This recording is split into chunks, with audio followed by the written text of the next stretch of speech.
বাংলাদেশের সঙ্গে যুদ্ধ ভারতের কাছে তো কয়েকদিনের ব্যাপার নয়, কয়েক মিনিটেই ফয়সলা হয়ে যাবে। আমরা বড় ভাই হিসেবে চিমটি কাটছে, আঁচড় কাটছে, সহ্য করছি। এটা ইউনূসের উস্কানি, উনি যুদ্ধ লাগাতে চান। কারণ উনি ইতিমধ্যে জনসমর্থন খুইয়েছেন, ভ্যাট চাপিয়েছেন, প্রত্যেক দিন মানুষ খুন হচ্ছে, বর্বরচিত ঘটনা হচ্ছে। আজকেও একটা পুলিশ মহিলা কর্মীর ঝুলন্ত লাশ থানার মধ্যে পাওয়া গেছে, হিন্দু। স্বাভাবিকভাবে ইউনূস যুদ্ধ লাগিয়ে রাষ্ট্রপ্রেমের জিগির তুলে টিকে। ভারতের যেসব মিডিয়া প্রচার করছে কয়েক মিনিট লাগবে বাংলাদেশ দখল করতে, ভাই ভুল বলছেন। কারণ মুসলমানরা জানে রক্ত কিভাবে দিতে হয়, আর আল্লাহ রক্ত পছন্দ করে, আর রক্তের বিনিময়ে আল্লাহ স্বাধীনতা দেন। যে সরকারের 41 বছরের ভিতরে নামানোর কোনো পরিকল্পনা মাথায় চিন্তায় আসেনি, সেই শেখ হাসিনা সরাসরি সরকার দেখেন খুব ঠান্ডা মাথায় কত পরিষ্কারভাবে 5 আগস্টে দেশ থেকে পালাতে হলো। যে শেখ মুজিব যা করতে চাইছিল দেশের, এই যে রক্ষী বাহিনী বাকশাল তৈরি করে বিভিন্ন সাধারণ মানুষকে যখন হত্যা করছিল, তখন কোথায় ছিলেন আপনারা? কেউ তো কথা বলেনি, কথা বলেছে ওই সেনাবাহিনীরা। সেনাবাহিনীর জন্য আজ দেশের এই অবস্থা। দেশ এতটুকু পেয়েছেন আপনারা, নাইলে এতদিন থাকতো না। আমরা কিন্তু বাপের মেয়েরও দেখেছি, আর স্বামীর বউরও কিন্তু দেখেছি, দেখিনি কিন্তু তা না, চাচারেও দেখেছি। চাচা কি বলেছে, চাচারে দেখলাম, চাচিরে দেখলাম, বোনরাও দেখলাম। না, কেউ কিছু করতে পারে। যে যখনই সুযোগ পাইছে এই দেশ থেকে লুটপাট করে খেয়ে চলে যাচ্ছে, আর খাতে দেওয়া যাবে না। এদেশ আমাদের, এদেশ মুসলমানদের, তাই এখন থেকে দেশ চালাবে মুসলমানরা। গাইস, আজকে ভিডিওটি খুব গুরুত্বপূর্ণ একটি ভিডিও, তাই ভিডিওটি না টেনে সম্পূর্ণ দেখবেন। আর আমার চ্যানেল নতুন হয়ে থাকলে চ্যানেলটি সাবস্ক্রাইব করে আমার সঙ্গে থাকবেন। গাইস, এই দেশ কিন্তু মুসলমানদের দেশ, আর এই দেশের হাজার হাজার ওলিয়া উলিয়া কিন্তু শুয়ে আছে। দেখেন, এত বড় একটা করোনা চলে গেছিল, সে করোনা সারা বিশ্বের কোটি কোটি লোক মারা গেছে, বাংলাদেশের কয়েকজন লোক মারা গেছে। আর বেশিরভাগ লোক কিন্তু মারা গেছে যারা ওই এসির ভিতর ঘুমায়, যাদের পা মাটিতে পড়ে না, যারা সুদ খায়, ঘুষ খায়, যারা হাজার হাজার কোটি টাকা লুটপাট করে বিদেশে পাড়ি দেয়। কোনো সাধারণ খেটে খাওয়া মানুষ কিন্তু মারা নাই। তাই গাইস, কোনো হুজুরও কিন্তু মারা নাই। এই জন্য বললাম এই দেশ মুসলমানের। তাই ভিডিওটি আজকে খুব গুরুত্বপূর্ণ একটি ভিডিও।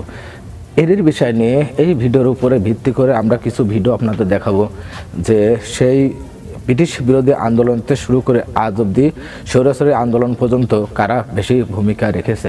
তা আমরা সেই ভিডিওগুলো দেখবো, তাই ভিডিওটি না টেনে সম্পূর্ণ দেখবেন, কারণ আজকে ভিডিওটি খুবই গুরুত্বপূর্ণ একটা ভিডিও। তাই গাইস, চলুন আমরা ভিডিওগুলো দেখে আসি, আর মতামত আপনাদের হাতে ছেড়ে দিলাম, যেটা করলে ভালো হয়। আর আপনারা জানাবেন যে অরিজিনালি এদেশ কাদের। তো চলুন আমরা ভিডিওগুলো দেখে আসি। আমাদের আজকে যে বড় ভাই আছেন সাংবাদিক ইলিয়াস হোসেন, উনি কিছু কথা বলেছেন, সেগুলো আপনাদের দেখাবো। আরও কিছু রাষ্ট্রের গণ্যমান্য ব্যক্তি যারা দেশ নিয়ে ভাবেন, তাই ভিডিওটি না টেনে সম্পূর্ণ দেখবেন। আর আমার চ্যানেলে নতুন হয়ে থাকলে চ্যানেলটি সাবস্ক্রাইব করে আমার সঙ্গে থাকবেন। গাইস, চলুন আমরা ভিডিওগুলো দেখে আসি।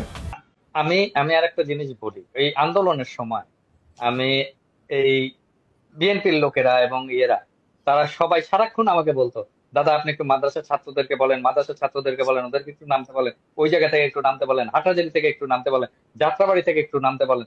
এবং এই যে যাত্রাবাড়িতে, ঢাকাতে যে সবচেয়ে হিরোইক ফাইটটা হয়েছে, এটা তো যাত্রাবাড়ি, তাই না? ওই অঞ্চলটা কারা করছে? মাদ্রাসা ছাত্ররা করছে। ওই ফাইটটা মাদ্রাসা ছাত্ররা করছে, মূলত মাদ্রাসা ছাত্র। এবং যখন রক্ত দেওয়ার দরকার পড়বে, যখন প্রতিরোধের দরকার পড়বে, যখন বীরত্বের সাথে ফাইট করার দরকার পড়বে, তখন মাদ্রাসার ছাত্র বলতে বলতে একেবারে মুখে ফেনা তুলে ফেলবে। আর যখন মাদ্রাসা ছাত্ররা এই কাজটা করে ফেলবে, তখন ওরে বাবা, বাংলাদেশ মৌলবাদী দেশ হয়ে গেল, বাংলাদেশ ইসলামপন্থী দেশ হয়ে গেল। এই মাদ্রাসার ছাত্র সব দখল করে নিল, এই মাদ্রাসার লোকেরা এসে পেশাব করলো ঢাকা ইউনিভার্সিটিতে, এসে ঢাকা ইউনিভার্সিটির পরিবেশ নষ্ট করে ফেললো, এই করলো সেই করলো, এই জমায়েত করলো। নিশ্চিত আছে এদের মানসিকতা চিন্তা। আপনার মাঝখানে একটা পোস্টের কথা মনে আছে দাদা, ওই যে প্রথম আলো, আমি খেয়াল করিনি, এটা আপনার পোস্ট দেখে তারপরে খেয়াল করলাম, তারা ওইটাকে স্পন্সর করছে আপনার বুশ করছে যে জাহাঙ্গীরনগর বিশ্ববিদ্যালয়ে ছাত্র শিবিরের বিরুদ্ধে বামপন্থীদের 2.5 জন লোক দশ দাঁড়ায়, বারো জন, হ্যাঁ 10-12 জন। হ্যাঁ মিছিল হ্যাঁ করছে, সেটা প্রথম আলো আবার স্পন্সর করছে, এটা বুশ বুশ করে তারপরে মানুষকে জানাচ্ছে বামপন্থীদের সেই মিছিলের কথা।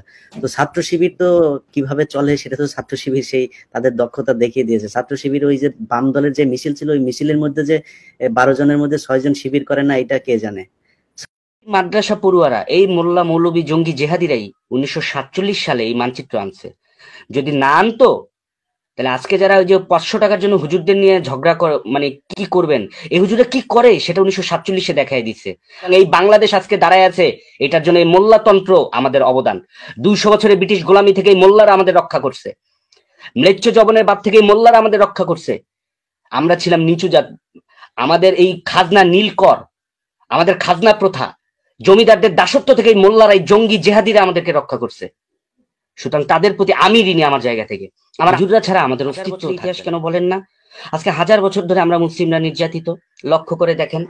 53 বছরই ধরি, 53 বছরে যদি দেখেন আজকে মাদ্রাসা থেকে সর্বোচ্চ পড়াশোনা করলেও বিসিএস পরীক্ষা দিতে পারে না, অথচ ওই ঢাকা বিশ্ববিদ্যালয় থেকে আপনার সংস্কৃত পালি পড়লেই সে বিসিএস দিতে পারে।